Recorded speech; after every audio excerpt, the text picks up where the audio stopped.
que amanhã teremos Santos e São Paulo. Se o São Paulo vencer, o Bahia sai do G6. Com esse empate aí, se o São Paulo vencer, o Bahia sai do G6. Se vencesse, colaria no G4, não voltaria, porque o Botafogo tá vencendo, tá indo a 39 pontos. Mas o Bahia consegue arrancar um pontinho aqui no Castelão, mantém o tabu de não perder para o Ceará desde 2021, a última derrota, como a gente falou no pré-jogo, né? No pré-jogo, a última derrota do Bahia para a equipe do Ceará. A gente atualizou a galera aqui e foi em 2021, quando o Bahia perdeu por 1-0 na Copa do Nordeste, viu? Em maio de 21, o Bahia perdeu a final da Copa do Nordeste por 1-0. Depois disso, Bahia ganhou do Ceará no jogo de volta, ganhou no Campeonato Brasileiro, empatou no Brasileiro daquele ano por 1-1, e os últimos 4 jogos haviam sido 4 triunfos do Esquadrão em 24 e 3 jogos em 25, agora fechando aí o 4º jogo da temporada de 2025, fechando com um empate. Então, tabu mantido, fim de papo, mas o Bahia não conseguiu bater o Vozão aqui na Arena Castelão, meu querido Yuri Santana. E Jax, a hora que chegar é só dizer, tô aqui, Já tô aqui, meu querido Yuri. Aí, Jax tá aí. Jax já tá por aí, pronto, beleza.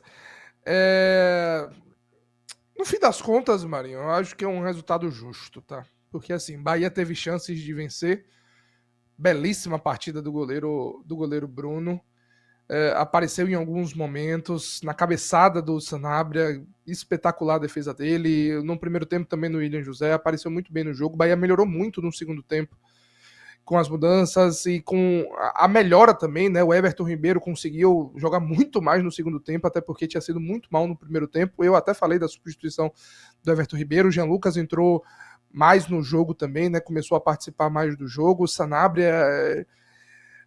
O Ademir volta primeiro, então eu imagino que vai ser Sanabria e Ademir. Quando tiver todo mundo disponível, Sanabria, Pulga e Ademir, vai ficar difícil pra tu, vou Ademir, porque, meu irmão, é um de um lado, é Sanabria infernizando de um lado e Pulga infernizando de outro. Que grata surpresa tem sido, mas ter o Ademir disponível vai ser importante também. E belo passe pro Everton Ribeiro na hora do gol do empate.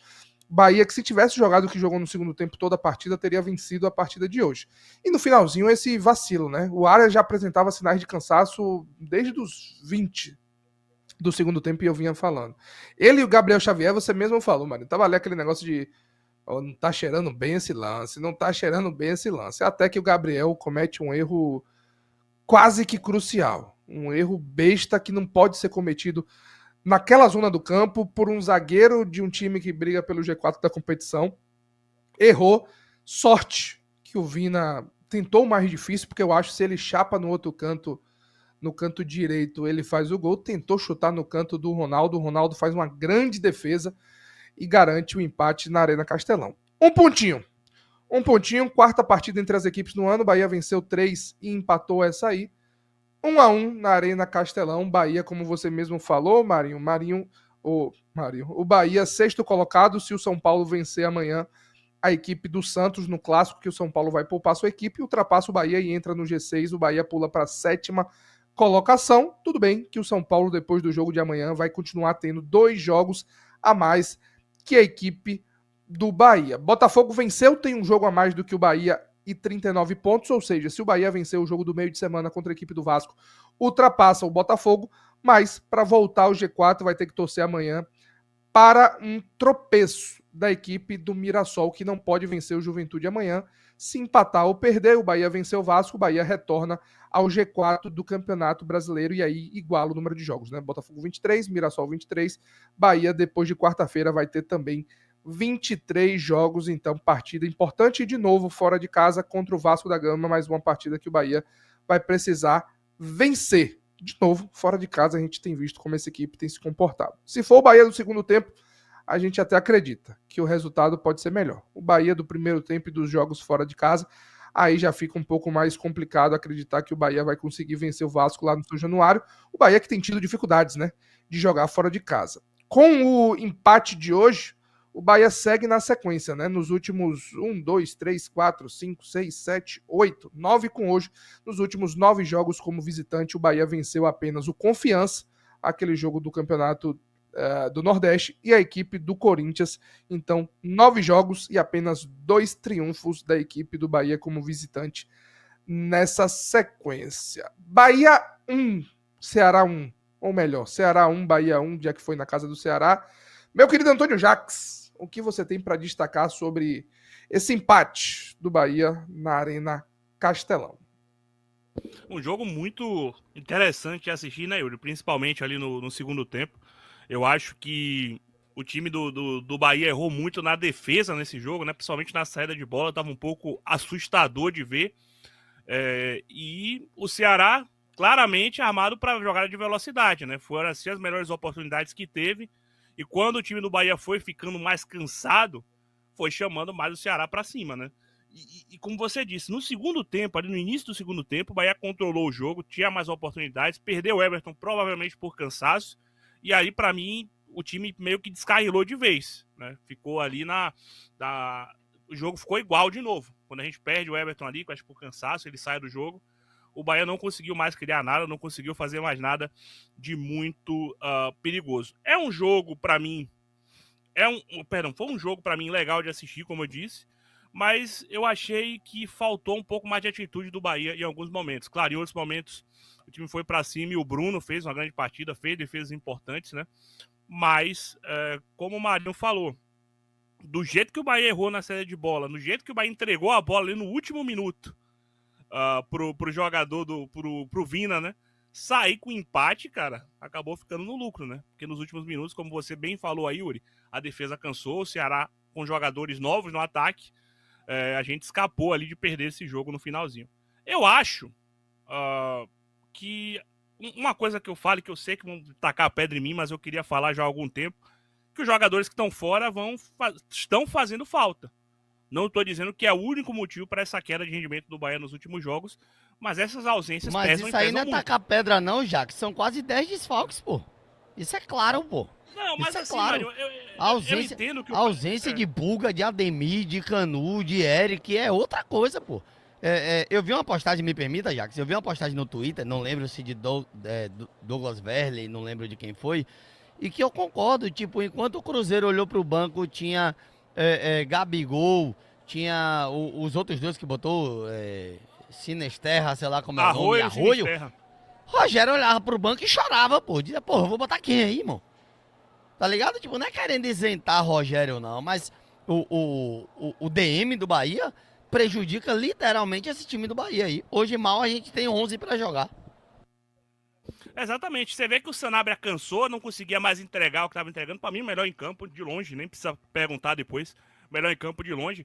Mas quando ele cansou, ele só tinha um Borducci de opção no banco e o Zé Guilherme, se eu não me engano, né? E aí teve que colocar um lateral na ponta, porque a gente tem essas ausências que são sentidas, querendo ou não, né?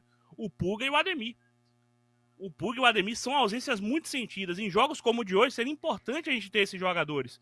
Repito, não estou dizendo que é o único motivo da queda de rendimento, mas é um motivo muito grande.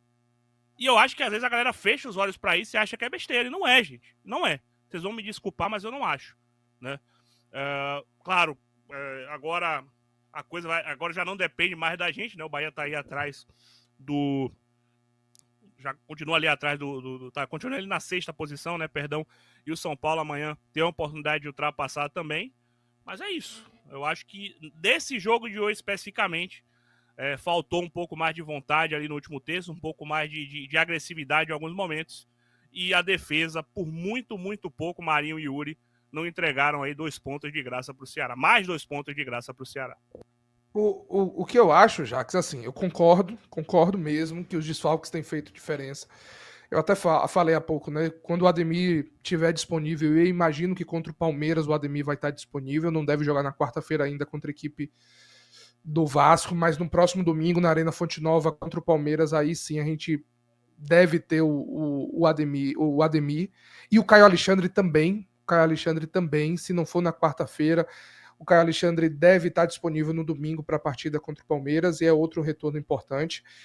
Eu torço que o Caio volte na quarta, para ele poder ser titular no domingo contra a equipe do Palmeiras. Porque é importante. E assim, faz falta ter o Eric Pulga, faz falta não ter o Eric, faz falta não ter mais uma peça no sistema defensivo, não ter um outro zagueiro e tal, concordo. Para mim faz falta. Mas a gente enfrenta também adversários bem mexidos. O Ceará hoje estava bem mexido. O Ceará não tinha o Marcos Vitor, que tem sido titular, não tinha o Matheus Bahia, que tem sido titular, perdeu o Richardson, que tem sido titular, perdeu o outro meia também, que tem sido titular, perdeu o Pedro Raul, que também tem sido titular. Então, assim, o Ceará também tinha muitos desfalques. Eu acho que era daquelas partidas, eu até comentei, o momento do Ceará em triunfos vencidos não é dos melhores. Eu acho que são 2, agora contando a partida de hoje, em 12. 2 em 12 do Ceará, em casa, acho que venceu 1 de 6, 1 de 7 com a partida de hoje. Então, assim, concordo 100%. Os desfalques do Bahia têm sido fundamentais para a queda de desempenho dessa equipe.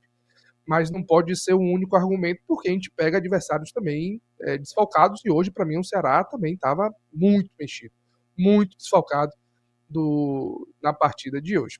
Enfim, torcer para que retornem logo. Repetindo para quem está aqui, o Eric deve voltar em outubro, eu acho que meados para o fim de outubro. O Eric, o Canu também voltando em outubro, meados para o final de outubro. O Canu, acho até que o Canu retorna antes do que o Eric, apesar de já estar em transição, são transições mais longas. O Ademir já iniciou também a transição, estou torcendo para que ele volte contra a equipe do Palmeiras, mas aguardar também essa transição do Ademir, até porque o prazo do Ademir era outubro, então voltar contra a equipe do Palmeiras significa que o Ademir voltaria no dia 28, né, um pouquinho antes. Torcer para que ele retorne contra a equipe do Palmeiras. O Ademir e o Caio Alexandre também estão segurando para que volte 100%, que não aconteça uma nova lesão no Caio Alexandre, também está muito próximo de retornar. Eu imagino que na quarta já pode aparecer, mas contra o Palmeiras aí sim o Caio Alexandre com certeza aparece. Já são 10 dias de transição do Caio Alexandre, né? Então, daqui a pouquinho também aparece ele. O João Paulo, aí mais um pouquinho. Um mês, deve ficar fora dos gramados, pelo menos um mês, o goleiro do Bahia.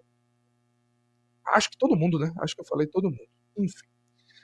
É o time do Bahia. Desfalcado, esfarelado, meu querido Jax.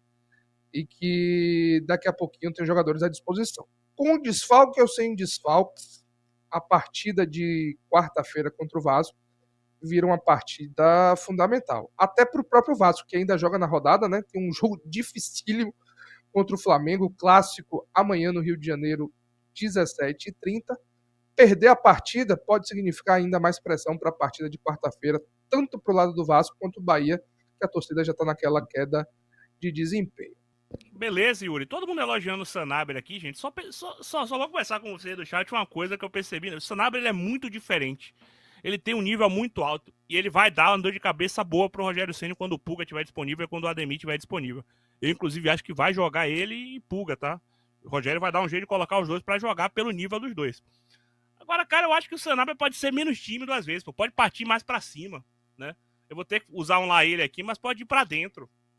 Essa coisa de querer puxar muito a bola para cruzar na área sem ninguém na área me chateou um pouquinho hoje, pô. E toda vez que ele foi para dentro, toda vez que ele puxou essa bola pro meio, saiu coisa boa.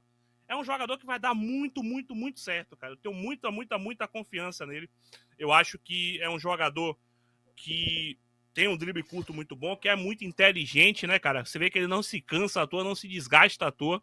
Não é o cara que, como a galera gosta de dizer, né, corre errado. E eu tenho gostado muito de ver o Sanabria. Eu tô gostado muito de ver o Sanabria. E acho que ele vai melhorar mais ainda. Eu acho que é só o começo. Eu acho que ele vai muito mais longe, né?